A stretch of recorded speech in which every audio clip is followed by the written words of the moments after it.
How to redeem BJ's rewards.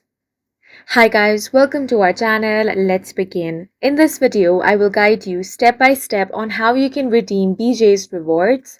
The first step is to open up any web browser and head over to bjs.com. Once you're over here, make sure to log into your account.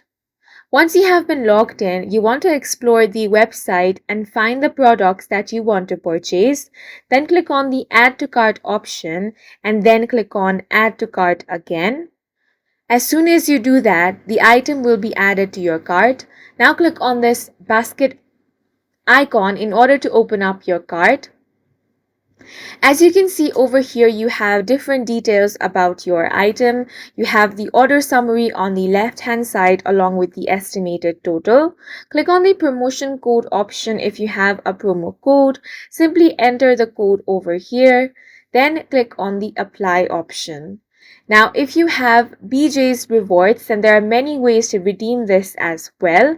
If you have any unexpired rewards, when you visit BJ's restaurant or brew house, before paying the check, simply let your server know that you would like to redeem the rewards. When making qualifying purchase through BJ's website or mobile app, you can redeem any unexpired rewards you have by checking redeem on the reward when prompted in the checkout process. And that's it for this video. If you found it helpful, please make sure to hit the like button and subscribe for more videos like this.